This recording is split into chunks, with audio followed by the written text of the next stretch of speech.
All right, welcome everyone to the June 22nd edition of Wines Day. There's my cat. Happy Father's Day. I'm best cat dad ever. I don't know if anybody can see that. But hopefully everybody enjoyed their weekend with their dad or with their friends and family and all that kind of fun stuff. Tonight we have, I'm pretty excited about it, some Vinho Verde, but not what you would typically think of, or at least I didn't think of Vinho Verde. The producer, this guy right here, Anselmo Mendes, he is like the king of Alvarinho, which the white wine tonight is 50%. And he's just kind of our distributor, Andoni. He's one of our favorite guys to chat to. He calls him the Jimi Hendrix of the Portuguese wine world. Like, you either love him or hate him, but you know it's good. And I thought that was a pretty cool little intro. So tonight we got a white wine called Pesoros. It's a 50% Alvarinho, 50% Loureiro blend. Pretty classic Vinho Verde. Cheers, everybody. I can actually do a real cheers. Cheers. And we also have a red wine. The red is a blend of heritage grapes, and that's what they pretty much only do in Portugal. There's a little bit of international, but they're really proud of their kind of grapey heritage. And as far as the varietals, it's Alvarinho, Pedral, and Tinto, which, who knows, red wine, grapes, we'll get into it. But this is a red Vinho Verde. I would definitely chill it. If you didn't, then I'm going to show you what to do. Got a thermometer here. So right now, our wine is right at 72 degrees. And I'm going to do what's called the freezer trick. So you take some paper towels, you dampen them till they're not sopping wet, but wet. Wrap it around the bottle and throw it in your freezer. So we're going to time it, see how long. I would say like about 15 minutes is a good amount of time to at least get that first half glass cold, and then you can, enjoy it and then put it back in your fridge or freezer. So I'll be right back. Maggie, if you'd like to talk about anything, feel free. Yeah, so some pretty cool wines we've got. Both of them from the Vinho Verde region in northern Portugal. And so the white wine has a combination of Loureiro and Alvarinho, both from Melsao and Milgaco. So there's one that's more in the north west part and northeast, and so we combine the grapes from there. And so the Alvarinho just gives it a nice full body, kind of atypical for Vinho Verde. It's got a lot more oomph to it than like if you've ever had the crab wine at the co-op. Less sparkling, but I like this one. I like Alvarinho. I think it's a great value for wine too. For sure. Yeah. It's one of my favorite varietals. For me, Alvarinho has just a nice like peachiness, apricot-y, salty.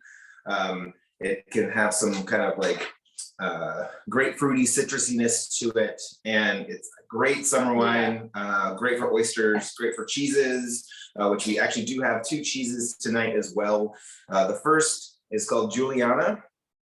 Stay right here. It's from Capriol, which is in Indiana, about, I want to say, 30 minutes outside of Louisville. The cheesemaker's name is Judy Shad. She's been making cheese for 30 plus years at this point. She only makes goat's milk. She might do a little bit of blended, but everything I've ever had of hers is goat's milk. And this cheese is based on a cheese called Brindamore, or it's a Corsican cheese.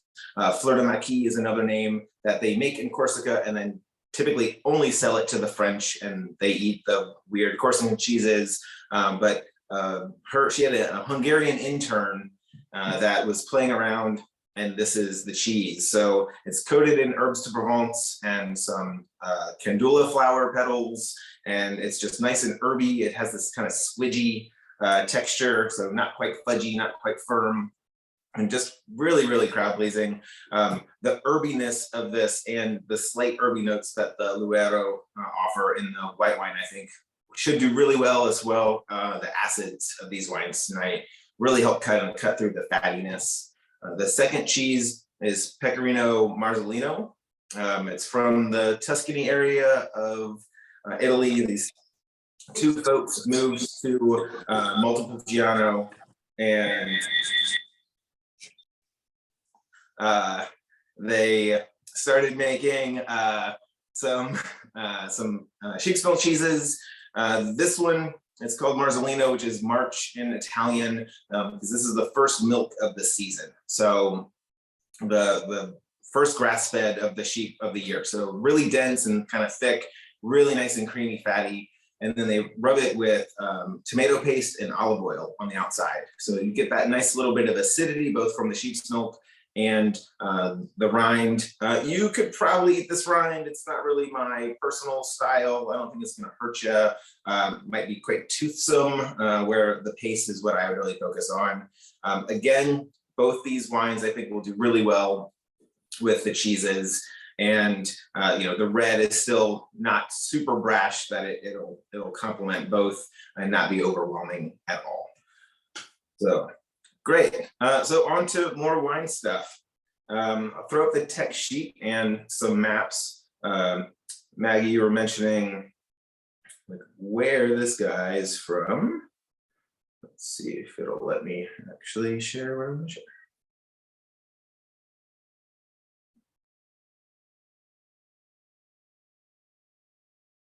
All right, so this is Portugal.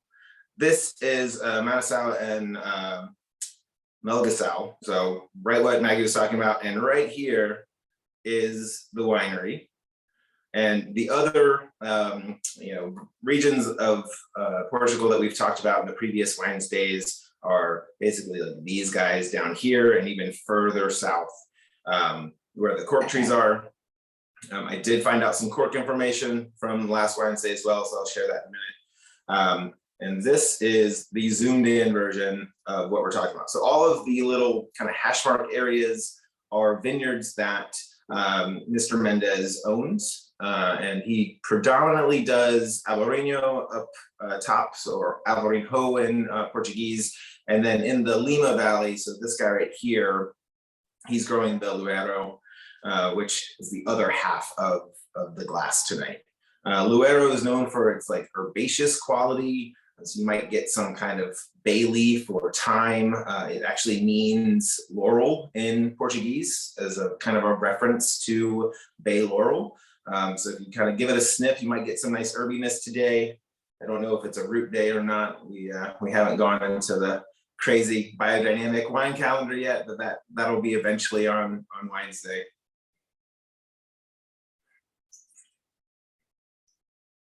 I'm just getting peaches and salt today.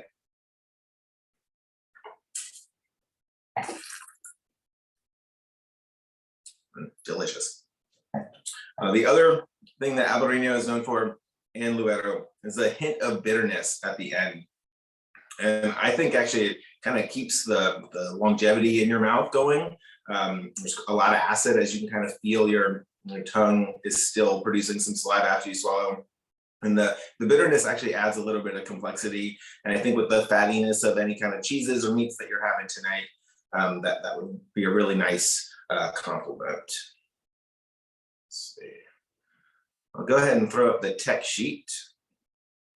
As we've talked before, tech sheets are typically what we get from our vendors before we've actually tasted the wine, to kind of say what's in the bottle without opening the bottle.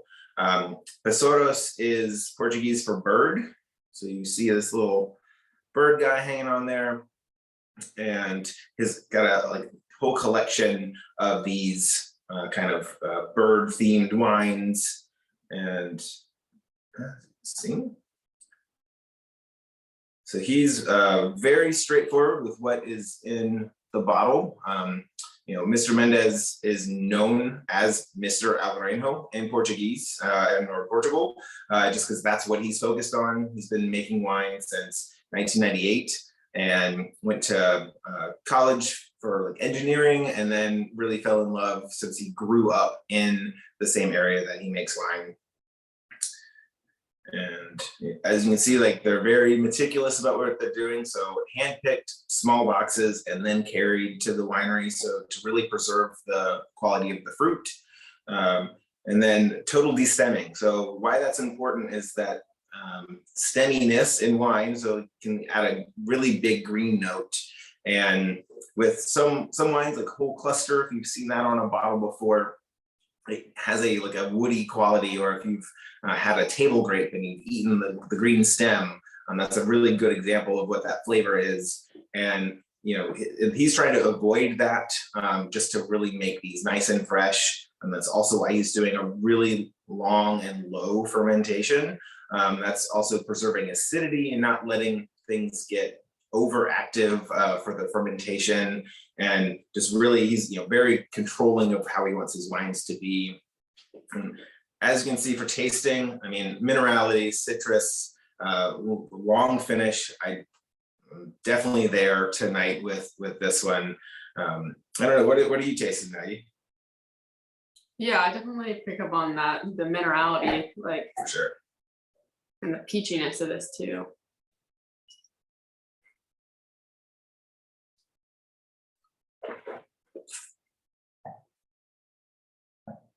Yeah, that's great. Another thing that he does is what's called batonnage. There's a picture of the wine guy. So if you want to see, this is the guy who made our wine tonight. It's like super happy Portuguese dude. This are some of the fields right outside of the winery. So this is mainly Alvarinho. You can kind of see these nice big hills rolling in the background. Grapes do so well here. It's really nicely drained granite soil. So the grapes have to struggle, which again, we've talked about in the past, but that's also where that minerality is coming from. And batonnage is the act of stirring what are called the lees. So in French, it's called sur lie, which means that it's been rested on the dead yeast cells and other particulate in the wine. As you let them kind of settle, this big layer down here forms. And it can produce off flavors, which is why batonnage is helpful. Batonnage also kind of, since it's stirring things up, it can add some texture to wine. In Muscadet, you'll see sur lie pretty often, and they also give it kind of a yogurty flavor, which is like this kind of just lactic acid tanginess to it, and it actually has some kind of weight. So this is, if as the crab wine Santola that Maggie was mentioning earlier, is super linear, really nice crisp acid, and that's about it. Lemon lime, adult Sprite, what have you, and that's simple wine. That's what the point is. It's not going to have this level of winemaking into it, because that's just not the style that they're going for. But this is kind of a clear glass in front of this barrel here. He's not using oak on this wine. This was just the coolest picture I could find of batonnage this afternoon while we were getting our slides together. Right. So white grapes that are known in this region, you've got Alvarinho, Loureiro, which we are obviously having right now. There's Trexadero or Trajadero, and Arinto, or it's also called Perderna. The Santola Vinho Verde is made out of Loureiro and Trexadero, which is the biggest difference. Trexadero is known for like its richness, but also like really kind of hard to ripen, and so it has a lot of acidity to it. And then Loureiro, so the other half of this wine tonight, gives you that little bit of stone fruit and that, again, kind of herbiness. It's been referred to as the Riesling of Portugal, which I think this has a nice little bit of residual acidity. So anything kind of spicy, if you were doing a paella, I think this wine that we're drinking right now would be pretty awesome with that, just because that hint of sweet, the texture, both from the grapes as well as the addition of CO2, really just kind of gives you a nice bit of mouthfeel to it, which you wouldn't necessarily expect in some white wines. They do add the CO2 to this wine, for both preservative and for texture. Vinho Verde is typically a little lower in acid, or not acid, in alcohol. And so without that preserving factor, they add the CO2. It used to be naturally formed, and there are some producers that are still doing naturally formed CO2, but it's less and less these days. And it's Vinho Verde doesn't necessarily mean green; it just means young and youthful. So they're bottling that, and hence the bubbles from continuing fermentation that's been happening.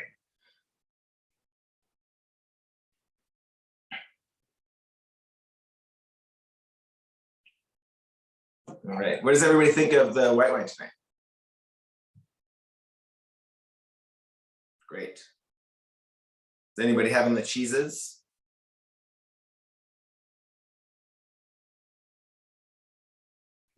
Gouda cheese that you were selling today.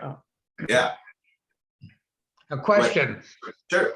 Zach, you keep talking about reference to Alvarinho, but that's a different spelling than Alvarinho. That's the other one. What is that related? It's the same grape. Basically in Galicia, and so right above, in Rias Baixas, right above Portugal, it's known as Alvarinho, which is a B and a tilde. In Portuguese, it's Alvarinho, so it's a V and an H thrown in there instead of the B and the tilde N. There's a lot of crossover and a lot of synonyms for grapes in Portugal. Loureiro, so the other grape tonight, is also known as Loureira, and it's also referred to as Arinto in some forms, but Arinto is a different grape completely. So it's still a little confusing. They're still doing a lot of DNA testing and kind of figuring out the heritage grapes, since there's so many. Kind of similar to Italy, there's a ton of heritage grapes we don't really think of. But the Alvarinho, that ALB, whatever, is much more of a dry wine. And so this, stylistically, since it's Vinho Verde, this wine has a little bit of more freshness and a little bit of residual sugar left in it, which is why the alcohol, I think, is like in the closer to 11, where some of the Alvarinho will sell is in the 12.5 or 13.5%. And that's, it's either sugar or alcohol. It's kind of an either or option there, unless it's a dessert wine or something kind of fortified. But this, Mendes makes 100% varietal, and they are like super bone dry. And this is just his kind of like light and fresh expression. And so it's still really, kind of summer appropriate. We do have several Alvarinhos at the co-op. I'm a huge fan of them, so that kind of helps the selection some. We also have a different, the only Portuguese wine we haven't shown on Wines Today is a 75 Alvarinho, 25 Loureiro, and it doesn't have any carbonation to it, or very, very little. And that, I think, is even drier, but it has this nice, like, kind of candied fruit quality to it, even though it still has, a lot of kind of nice balanced acidity and not a lot of residual. At least I couldn't tell. You've had the oh yeah, I really like that one. It's this like nice kind of dark amber bottle with an orange label. Next time you're in the co-op, find Maggie or myself, we'll show you. It's very, very atypical, much like the red wine that we'll get into here in a few minutes. When you think of Vinho Verde, myself included, I think of Santola. That's where I point people. And if they've had it, or if they want something slightly different, then we were able to kind of find these for the summer. So pretty fun. I started talking to Andoni about the kind of Portuguese feature 4 or 5 months ago. And I think what he's brought us has been pretty spectacular, super affordable, which is really great. And just kind of, fun, oddball, but still approachable. Thank you. For sure. Right. Are there any questions about the white wine?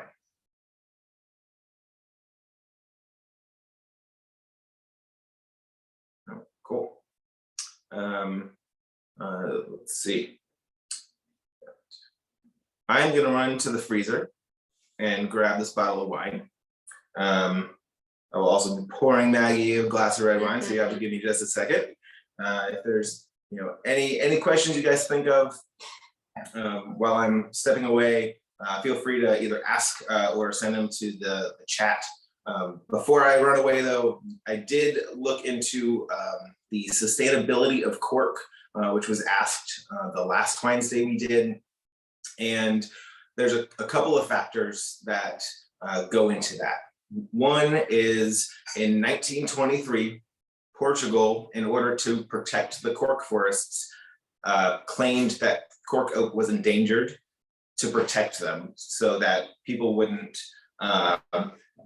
basically build in tear down the forest and kind of ruin this way of life that we were talking about last time. And so people have that idea since they've listed it as endangered, even though in reality they're not.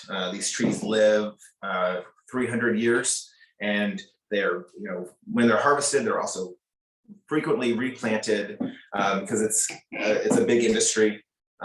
Portugal produces 50% of the natural cork in the world and owns about 34% of the cork oak. So there's nothing to worry about there. And one of the bigger cork producers, so a lot of the pictures that we were talking about and showing last time, they have enough cork for 100 years. And so that's literally for every bottle of wine made from the next century, they could put a natural cork in, and we would still be producing cork. So there's not a shortage of cork going on. And if anything, with the introduction of Stelvin caps with screw caps and glass top, the other artificial corks that we were mentioning, there's been more supply of cork. So things like cork flooring, cork fabric, which is like a vegan leather alternative, have been able to be produced, and there's more and more uses for cork since it's not all just going into stopping our bottle. So my lovely partner Abby grabbed a bottle of wine for me out of the freezer. So not just the magic of showbiz. We started at 72 degrees. Let's see. Right now we're at 58, which, let's see, in 20 minutes we dropped 25 degrees. I can't do math right now. We put it into a nice sub 60 place, which is where most of your red wine can be really enjoyed. And this you can take even further. This is what I did with the paper towels, and you kind of know it's ready when the paper towel feels a little frozen. Yeah, a little kind of crunchy. All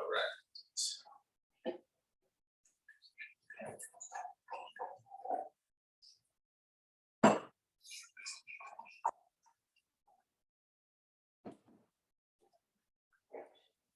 Sure. All right. Wine number 2. Cheers.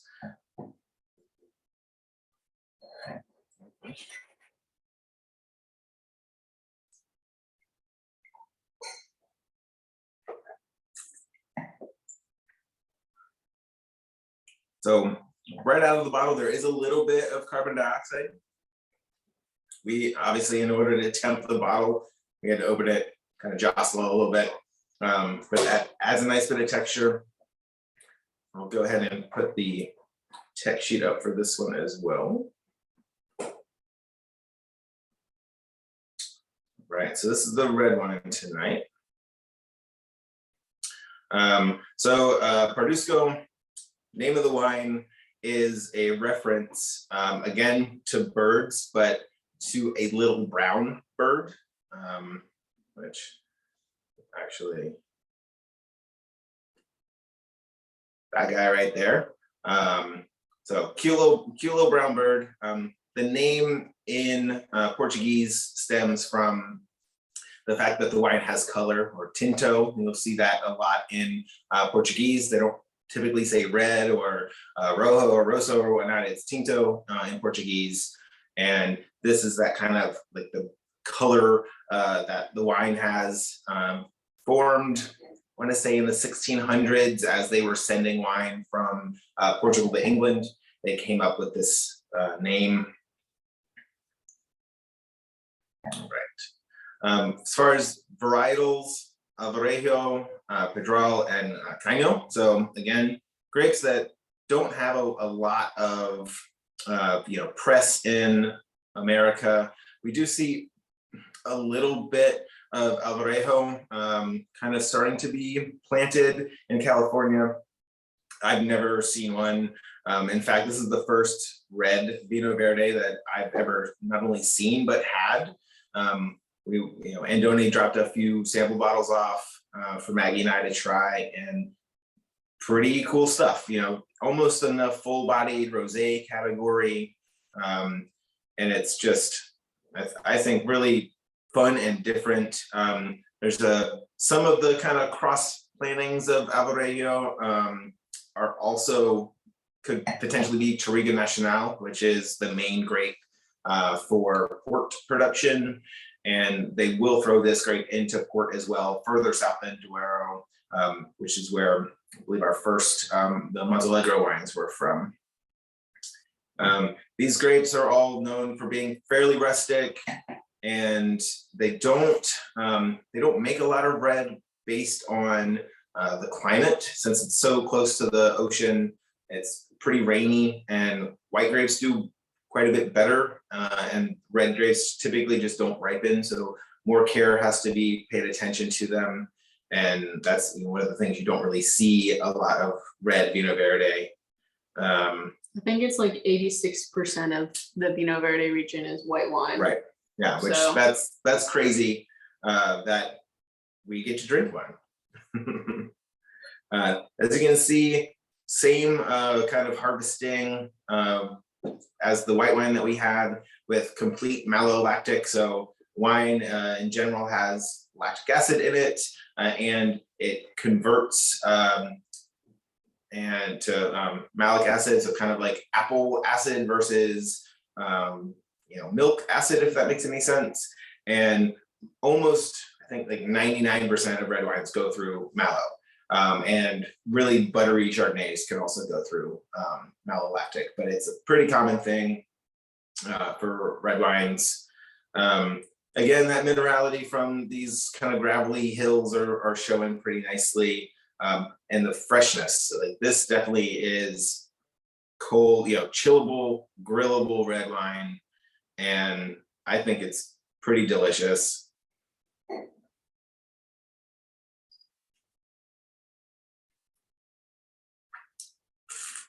Yeah, just like a nice summer red wine. Mm-hmm.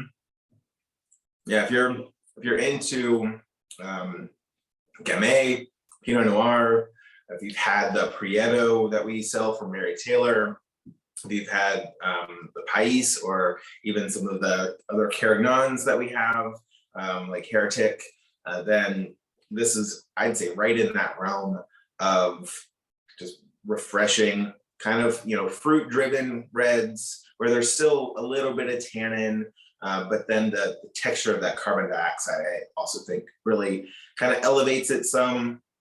Not overly tannic, so the kind of creamy cheeses that we got going on tonight still will play really nicely. And even for something like a fattier kind of fish, I think that this red would do really well, especially with a chill on it, especially with some kind of tomato-y kind of thing. I think it would be really tasty. We're just now getting into the start of tomato season here, at least in my house. So hopefully, this will be next to some kind of bursted tomato salad or something like that in the near future.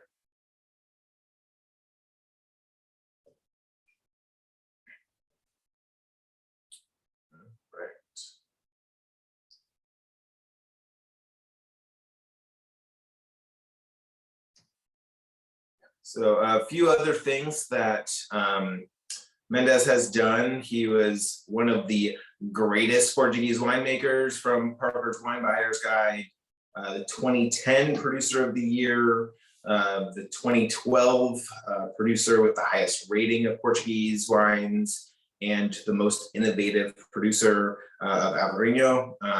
He's also mentioned, there's a website that I like to frequent called Wine Folly. I know we've talked about that before.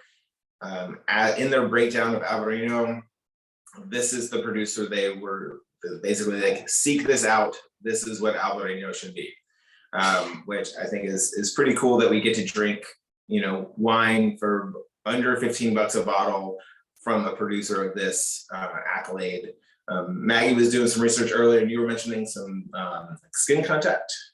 Oh yeah, they also produce pretty well claimed wine that has skin contact. So they'll leave, like a red wine when you're making it, you'll leave the skins on when you're with the rest of the the juice, so it gives it the color. But they'll do that with the Alvarinho, so you get kind of an orange wine. Cool. We'll have to Yeah. see if we can prod and don't need to bring in a case or so of that one for us. Yeah, it's got really great ratings, so Cool. it sounds like a very cool wine to check out. Hope Yeah. we'll have that at the co-op. For sure. We haven't, I don't know if we've done an orange wine on Wines Day. We've done quite a few of them now, so I have to go back in time. But as Maggie was just saying, orange wine, amber wine is made just like red wine or rosé even, where they kind of let the color of the skins bleed into the juice, and it just happens with white wine. So instead of the anthocyanins, so the red color that we get from red wines, you get the white version of those, which I will try and look up what the fancy scientific term for white skin color is called in grapes. And you get these like orange colors. One that really strikes at the co-op is both the Gonk Grape Abductions orange wine and the Gulp orange, which are almost like starbursty orange color, like really, really vibrant. And you wouldn't normally think that, something was wrong with the wine based on the color versus something being hopefully really, really, really right. The texture of orange wine almost has, it's not quite tannin, but it feels like tannin. It has this kind of drying, kind of wicking texture to it, which really adds quite a bit, and also still has quite a bit of acidity to it. Also, the savory flavors of amber and orange wines are great for food. We have been making orange wine since thousands of years in Georgia and Amborai, which we do have a few of those right now. And just the whole natural and low intervention wine movement over the last 6 years or so, we've really seen a big uptick in amber and orange wines. Kind of, like IPAs 20 years ago, we're now getting into these, kind of slightly off-beaten, but really old school ways to make wine. Right. Are there any questions about the red wine? Everybody like it? Good. So we like to hear, or at least see thumbs up. But we always like that. Right. If there's no questions about the red wine tonight, the last kind of point of fun that we're going to talk about, the next Wines Day, it's July 6th. Thomas is going to join us again. We've got some bubbles, we've got some rosé, just in, right as the cusp of rosé season is kind of kicking off. We're going to taste some really classic Provence rosé that I've always been a fan of. And on July 22nd, we have a Wines Day with Toast. So Toast is a non-alcoholic wine, or at least wine-inspired beverage that is ginger and like botanicals, and there's a rosé version with hibiscus. And just if you're looking for something that is a little more elevated and dry as a drink, then Toast is a fun one. We've got one of their salespeople or marketing people going to join us from Massachusetts, and it's going to be a alcohol-free wine day, but maybe we can get some cocktail recipes from Mark as well. So yeah, if you would like to experiment, please feel free. And on July 14th, so it's a Thursday, it's not a Wines Day Wednesday like normal, but we'll be having Spire Winery. These guys, their national or international sales person is going to be in town for a few days, and we're going to be doing a in-person live wine tasting on a Thursday at the co-op. So for $12, we'll have 4 wines, we'll have some cheesy snack kind of appetizer things, and hopefully it'll be a lot of fun. So if you'd like to show up, tickets are going to be day of, or we can figure out if you aren't going to be around earlier, we'll take care of you between Maggie and myself. And hopefully it'll be a lot of fun. Hopefully I get to see everybody out there and we can ask questions. Let's see. When I own a vineyard, Lou. So Lou's question was, when am I going to start doing vineyard tours? Either when I own a vineyard or if I could drive to Yadkin Valley, maybe that might not be quite as exciting as some of the other places that I've been fortunate enough to visit. And see if we can might be able to get one of our producers to take a GoPro with them or something like that.